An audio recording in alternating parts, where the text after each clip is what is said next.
परिवर्तन 24 न्यूजमध्ये आपले स्वागत आहे. सोलापुरात गुटखा राज, निष्क्रिय अधिकाऱ्यांवर कारवाईची जोरदार मागणी. युवा विकास सेनेचे पुण्यात आंदोलनाची घोषणा.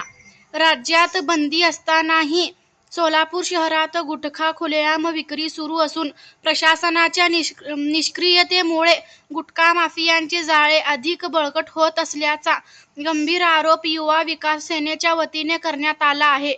या पार्श्वभूमीवर युवा विकास सेनेने अन्न व औषध प्रशासन, पुणे विभागीय कार्यालय येथे अधिकृत तक्रार दाखल करत तात्काळ कारवाईची मागणी केली आहे. यापूर्वी दिनांक 10 मार्च 2026 पासून सलग 7 दिवस सोलापूर जिल्हाधिकारी कार्यालय व जिल्हा परिषद येथे आंदोलन करण्यात आले होते.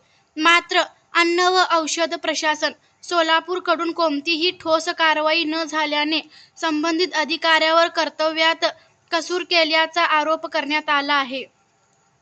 सोलापूर शहरात गुटखा विक्रेते व पुरवठादारांवर तात्काळ छापेमारी करून कठोर कारवाई करावी, प्रतिबंधित माल जप्त करून गुन्हे दाखल करावेत, संबंधित अधिकाऱ्यांच्या निष्काळजीपणाची चौकशी करून शिस्तभंग कारवाई करावी, सोलापूर शहरात गुटखा मुक्त मोहीम तात्काळ राबवावी. युवा विकास सेनेचे संस्थापक अध्यक्ष सादिक शेख यांनी प्रशासनावर जोरदार टीका करत म्हटले, गुटखा विक्री हा केवळ कायद्याचा भंग नसून तो युवकांच्या आरोग्यावर थेट आघात आहे. प्रशासन जर डोळेझाक करत असेल तर आम्ही रस्त्यावर उतरल्याशिवाय राहणार नाही. त्यांनी पुढे इशारा दिला की पुढील 7 दिवसात ठोस कारवाई न झाल्यास अन्न व औषध प्रशासन, पुणे विभागीय कार्यालय समोर बेमुदत धरणे आंदोलन छेडण्यात येईल. सदर प्रकरणामुळे सोलापूर शहरातील कायदा सुव्यवस्था व सार्वजनिक आरोग्याचा प्रश्न ऐरणीवर आला असून प्रशासन आता काय भूमिका घेते याकडे नागरिकांचे लक्ष लागले आहे. मी सादिक शेख, संस्थापक अध्यक्ष, युवा विकास सेना सामाजिक संघटना महाराष्ट्र राज्य.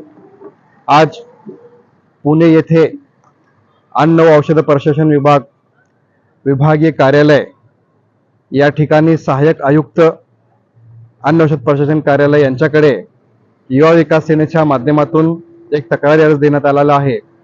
या तक्रारी अर्जाचा विषय असा आहे की सोलापूर शहरामध्ये जे उघडपणे गुटखा विक्री सुरू आहे, त्या गुटखा विक्री करणारे व पुरवठादार यांच्यावर कारवाई करा म्हणून आम्ही सोलापूर जिल्हाधिकारी कार्यालय येथे 10 मार्च पासून 7 दिवस सातत्याने बेमुदत धरणे आंदोलन केला होता.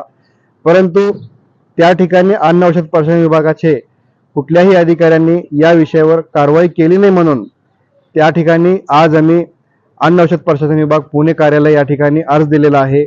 7 दिवसात जर या विषयावर तातडीने कारवाई झाली नाही तर या कार्यालयासमोर आम्ही अन्न औषध प्रशासन कार्यालय सोलापूर व त्याचबरोबर सोलापूर शहरामध्ये गुटखा विक्रेते व पुरवठादार यांच्यावर कारवाई करा म्हणून आम्ही बेमुदत धरणे आंदोलनाची सुरुवात करणार आहे. एवढं सांगून मी आपले 2 शब्द संपवतो. जय हिंद, जय महाराष्ट्र.